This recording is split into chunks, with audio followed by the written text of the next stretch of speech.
नमस्कार मंडळी, विशेष ज्ञान विभूती या यूट्यूब चॅनलमध्ये तुमचे सर्वांचे स्वागत आहे। मार्गशीर्ष महिन्याविषयी खास माहिती आजच्या व्हिडिओमध्ये आज आपण जाणून घेणार आहे। जीवनामध्ये जर सुख आणि समृद्धी पाहिजे असेल, घरामध्ये शांती पाहिजे असेल आणि धनाची कोणतीही कमतरता नसावी यासाठी मार्गशीर्ष महिन्यामध्ये जे गुरुवार येतात ते अवश्य करावे। आणि गुरुवारचे व्रत कसे करावे, मार्गशीर्ष महिन्यामध्ये असे कोणते पदार्थ आहे जे वर्ज्य करावे। मार्गशीर्ष महिन्यामध्ये ज्यावेळी आपण महालक्ष्मीचे उपवास करतो त्यावेळी असे काही पदार्थ आहे जे अवश्य वर्ज्य करावे, जेणेकरून महालक्ष्मीचा आशीर्वाद आपल्याला लवकरात लवकर प्राप्त होईल आणि आपल्या घरामध्ये सुख, शांती, समृद्धी तसेच आपल्या जेवढ्याही इच्छा असेल त्या पूर्ण करण्यासाठी महालक्ष्मीचे गुरुवारचे मार्गशीर्ष महिन्यातील गुरुवारचे व्रत अवश्य करावे। आणि काही उपाय आहे जे गुरुवारी अवश्य केले पाहिजे। जास्त वेळ न करता व्हिडिओला सुरुवात करू। त्यापूर्वी जर तुम्ही चॅनलवर नवीन आहात तर चॅनलला सबस्क्राइब करा आणि बेल आयकॉनला प्रेस करून व्हिडिओ जर तुम्हाला काही प्रश्न असेल तर कमेंट्स करून विचारा आणि व्हिडिओला लाईक करा।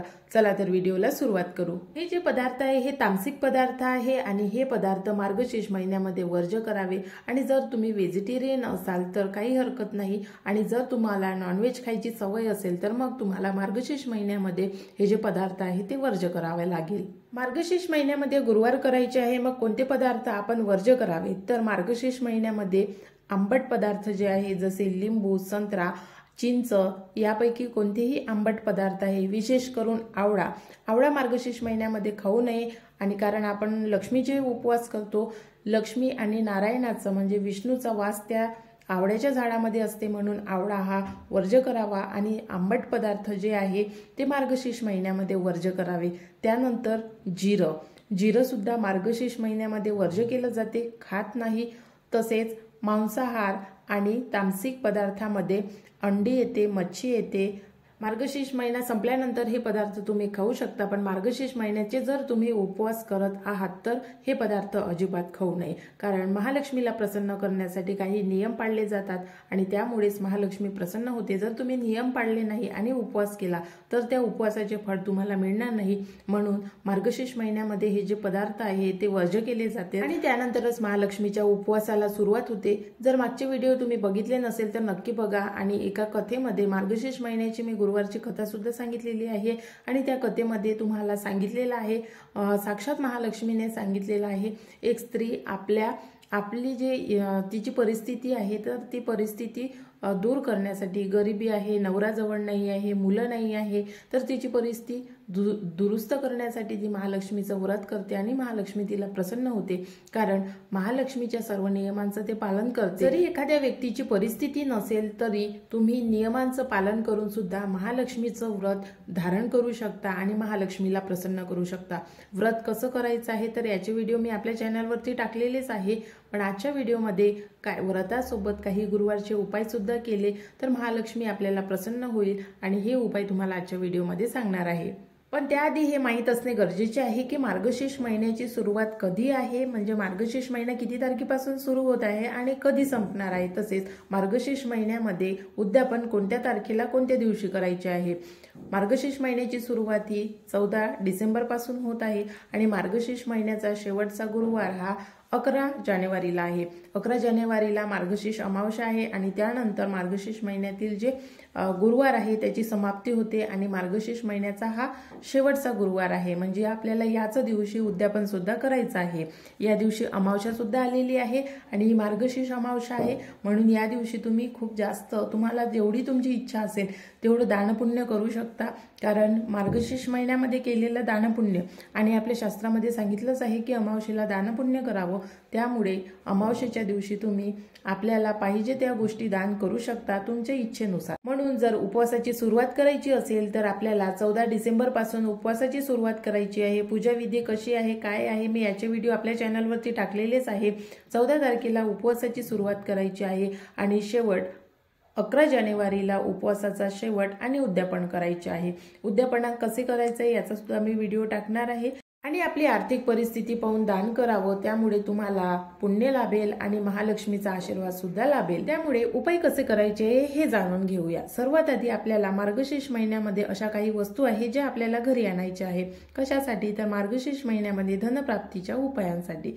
सर्वात पहिली वस्तू म्हणजे आपल्याला शंख आणायचा आहे। शंख हा दक्षिणावर्ती असावा आणि दक्षिणावर्ती शंखाचा उपाय आपल्याला करायचा आहे। मग तो शंख तुम्ही मोठ्या साईजमध्ये सुद्धा आणू शकता आणि छोट्या साईजमध्ये सुद्धा आणू शकता। जर तुम्ही तो मोठ्या साईजमध्ये आणला तर आपल्या घराच्या उत्तर दिशेला तो शंख ठेवावा, जिथे आपलं पूजाघर आहे तिथे ठेवला तरी चालेल। आणि मार्गशीर्ष महिन्यामध्ये या शंखाचा उपाय करायचा आहे। उपाय पुढे सांगणारच आहे। दुसरी वस्तू आहे श्रीयंत्र। श्रीयंत्र हे दोन प्रकारचे असते। एक आपण धातूच्या प्लेटवर जे श्रीयंत्र असते ते पण बघितलेलं आहे आणि जे तुम्हाला व्हिडिओमध्ये दिसत आहे एक अशा प्रकारचं सुद्धा श्रीयंत्र असते। श्रीयंत्र हे विशेषतः धातूचं असावं, ते प्लॅस्टिकचं किंवा मग स्फटिकाचं नसावं। श्रीयंत्र हे नेहमी पंचधातूचं बनलेलं असावं। आता श्रीयंत्र हे पंचधातूचं बनलेलं आहे किंवा नाही हे कसं ओळखावं, तर आपल्या युट्यूबवर तुम्ही बघा पंचधातूचं श्रीयंत्र कसं दिसते, कसं असते आणि त्याची ओळख काय, तुम्हाला त्याविषयी माहिती मिळून जाईल। आणि तुम्ही मार्केटमध्ये गेल्यानंतर त्या ज्या सर्व गोष्टी आहेत त्या बघा आणि श्रीयंत्र खरोखर पंचधातूचं बनलेलं आहे की नाही हे बघून खरेदी करा। त्यानंतरची जी वस्तू आहे ती आहे शालिग्राम। शालिग्राम हा जो दगड आहे, आपण मागच्या व्हिडिओमध्ये सुद्धा शालिग्राम विषयी माहिती बघितलेली आहे। कारण शालिग्राम म्हणजे काय, तर शालिग्राम हा एक दगड आहे आणि तो दगड म्हणजे भगवान विष्णूचं रूप, भगवान श्रीकृष्णाचं रूप आणि भगवान शिवजीचं रूप म्हणून आपण त्या दगडाची पूजा करतो। आणि अतिशय पॉझिटिव्ह एनर्जी प्राप्त करून देणारा हा जो दगड आहे तो आपली इच्छापूर्ती सुद्धा करतो, कारण या दगडामध्ये पॉझिटिव्ह एनर्जी असते आणि ती एनर्जी आपल्याला ज्यावेळी आपण आपली इच्छा त्या दगडाकडे मागतो त्यावेळी अशी काही शक्ती असेल किंवा काय असेल मला माहित नाही, पण तो दगड इच्छापूर्तीसाठी वापरला जातो किंवा त्याचे पूजन केले जाते। आता ह्या ज्या 3 वस्तू आहेत त्या वस्तू आपल्याला मार्गशीर्ष महिन्यामध्ये खरेदी करायच्या आहे आणि त्यांचं पूजन करायचं आहे। कुमकुमार्चन हा जो शब्द आहे हा प्रत्येकाने ऐकला असेल आणि कुमकुमार्चन हे श्रीयंत्रावर केलं जाते, म्हणून आपल्याला मार्गशीर्ष महिन्यामध्ये आपण लक्ष्मीचे पूजन करतो। तर त्यामुळे श्रीयंत्र हे काय देते, तर श्रीयंत्र हे घरामध्ये भरभराट देते, समृद्धी देते आणि घरामध्ये लक्ष्मी नांदण्यासाठी किंवा लक्ष्मीचं आगमन होण्यासाठी मदत करते। म्हणून श्रीयंत्राचं पूजन हे मार्गशीर्ष महिन्यामध्ये दिवाळीच्या वेळेस किंवा जे गुरुपुष्पामृत योग असतात, रवी पुष्पामृत योग असतात, अशा योगावर श्रीयंत्राचं पूजन केले जाते। श्रीयंत्रावर कुमकुमार्चन केले जाते, जेणेकरून आपल्या घरामध्ये लक्ष्मीचा वास व्हावा, आपल्या घरामध्ये धनवैभव धनसमृद्धी प्राप्त व्हावी यासाठी हे कुमकुमार्चन केलं जाते। कुमकुमार्चन कसं करावं, मंत्र कोणता बोलावा, तर तुम्हाला पुढच्या व्हिडिओमध्ये याविषयी सुद्धा माहिती सांगणार आहे। तसेच तुम्हाला शंखाचा आणखी एक उपाय सांगते। जर पैशाचा पाऊस पाडायचा असेल तर दक्षिणावर्ती शंख घ्यावा आणि त्यामध्ये दूध भरावं।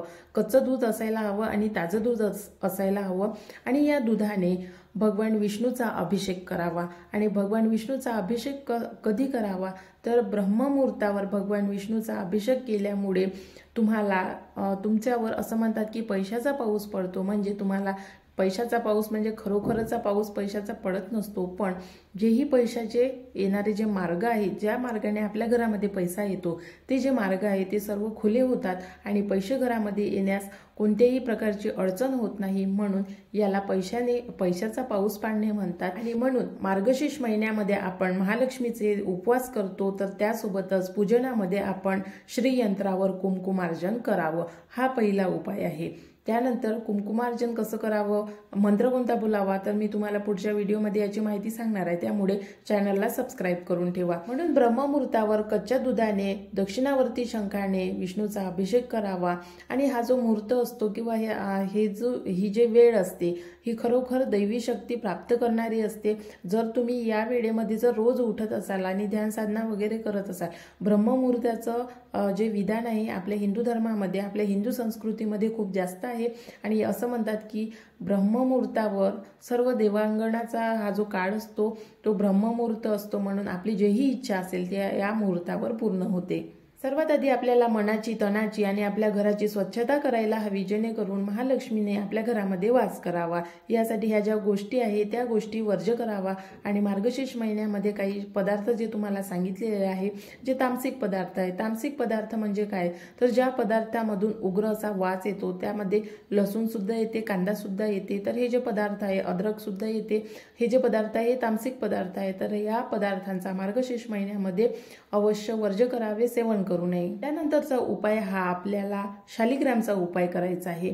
शालिग्राम हा जो दगड आहे हा आपल्याला घरी आणून मार्गशीर्ष महिन्यामध्ये या दगडाचं आपल्याला पूजन करायचं आहे।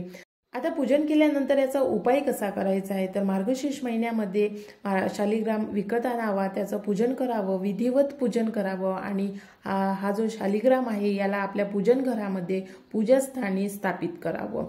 ज्यांच्या घरामध्ये शालिग्राम स्थापित असतो किंवा शालिग्रामचे पूजन होते त्या सर्वांच्या इच्छा मनोकामना पूर्ण होतात असं म्हणतात. म्हणून शालिग्राम हा अतिशय इच्छापूर्तीचा म्हणून ज्यांच्या घरामध्ये शालिग्रामचे पूजन होते अशा घरामध्ये माता लक्ष्मीचा वास असतो. कारण शालिग्राम म्हणजे काय, तर भगवान विष्णूचा फोटो आणि माता लक्ष्मीचा फोटो किंवा मूर्ती ही फार क्वचित घरामध्ये होते आणि यांचं पूजन होते. असं म्हणतात की मूर्त्या घरामध्ये ठेवू नये, म्हणून आपण फक्त महालक्ष्मीचा फोटो किंवा मूर्ती, छोटीशी मूर्ती पितळीची असेल, चांदीची असेल, सोन्याची असेल, प्रत्येकाच्या घरामध्ये वेगवेगळी मूर्ती असते, पण भगवान विष्णूची मूर्ती किंवा फोटो हा प्रत्येकाच्या घरामध्ये असेलच असं नाही. म्हणून भगवान विष्णूचं प्रतीक म्हणून शालिग्राम हा आपल्या घरामध्ये अवश्य असावा.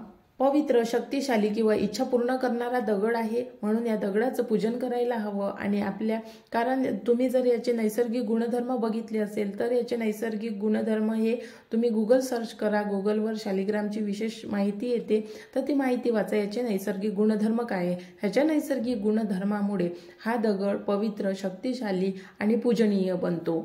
हा पहिला उपाय आहे. दुसरा उपाय आपल्याला शंखाचा करायचा आहे. शंख घरी आणल्यानंतर त्याला पूजनामध्ये ठेवायचं आहे. शंखाचं व्यवस्थित पूजन करायचं आहे. व्यवस्थित म्हणजे काय, तर सर्वात आधी शंखाचं पूजन करते वेळी पंचामृताने शंखाचा अभिषेक करावा. कारण शंख म्हणजे विष्णूचं रूप आहे आणि त्यामुळे आपल्याला विष्णूचा अभिषेक करायचा आहे, म्हणजे विष्णूचं प्रतीक म्हणून त्या शंखाचा अभिषेक करायचा आहे. आणि त्यानंतर तो शंख पूजनामध्ये ठेवायचा आहे. पूजनामध्ये ठेवल्यानंतर त्या शंखामध्ये आपल्याला जेवढे आपल्या मुठ्ठीमध्ये तांदूळ बसेल एवढे तांदूळ घ्यावे. त्या तांदळाला हळद कुंकू वाहावं, एक फूल वाहावं आणि हे जे तांदूळ आहे ते शंखामध्ये टाकावे आणि ते शंख पूजनामध्ये ठेवावं. मग ते पहिल्या, दुसऱ्या, तिसऱ्या, चौथ्या आणि पाचही गुरुवारी हा शंख पूजनामध्ये ठेवावा. आशा करते तुम्हाला आजचा व्हिडिओ आवडला असेल आणि तुम्हाला जर काही आणखी उपाय विचारायचे असेल, काही माहिती विचारायची असेल तर ते तुम्ही मला कमेंट्स करून विचारा. त्याबद्दल मी तुम्हाला संपूर्ण माहिती देईल. म्हणून आजच्या व्हिडिओला लाईक करा आणि हा व्हिडिओ जास्तीत जास्त लोकांसोबत शेअर करून चॅनलला सबस्क्राईब करून बेल आयकॉनला प्रेस करा.